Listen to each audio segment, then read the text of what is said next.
Megadroughts, which last 35 years, are extremely unlikely, less than 1 or 2 per millennium. But during climate change, the risk of those events goes up to 80% in some cases. They're very rare, they're very infrequent in what we call the paleoclimate record of the Southwest.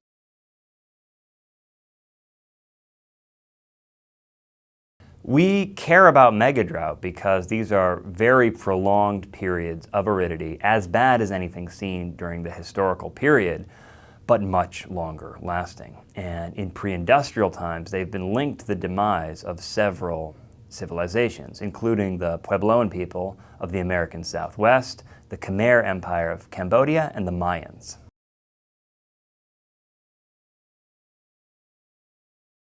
A lot of people in the Southwest wanted to know what can be done to reduce the risk of megadrought, and that spurred our team to look more carefully at the relative impacts of mitigation, or reducing fossil fuel emissions, precipitation, and temperature in governing future megadrought risk.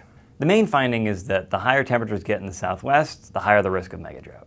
Keeping regional temperatures lower keeps megadrought risk lower, and the way to keep temperatures lower is to reduce global fossil fuel emissions. The business as usual scenario basically assumes that we're going to just keep on using the atmosphere as a dumping ground for waste CO2 from producing energy. Then we're going to continue to see atmospheric temperatures rise higher and higher and higher beyond what they are today. And we're going to continue to see the kinds of extreme weather events we've been seeing. We're also going to see a higher risk of megadrought.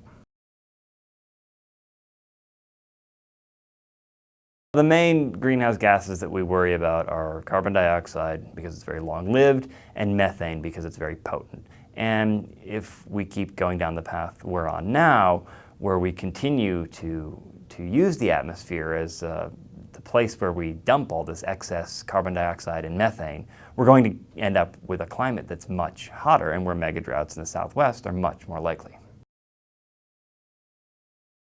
Even if we could stop our fossil fuel emissions tomorrow, there would still be some risk of these events occurring just because we know they've occurred in the past.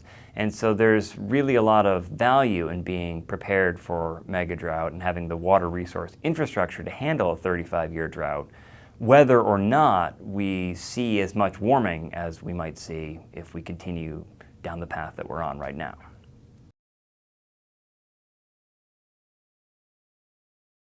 Although our paper focused on the Southwest, we think it's relevant for other parts of the country that are generally wetter, because one of the things that we found was that during climate change, there are scenarios where precipitation, rainfall increases, and yet megadrought risk also increases because of those higher temperatures. So when we look at the Northeast or the Southeast and we think about climate change, and we think about megadrought risk, we also need to factor in those higher temperatures for regions that are outside of our study area.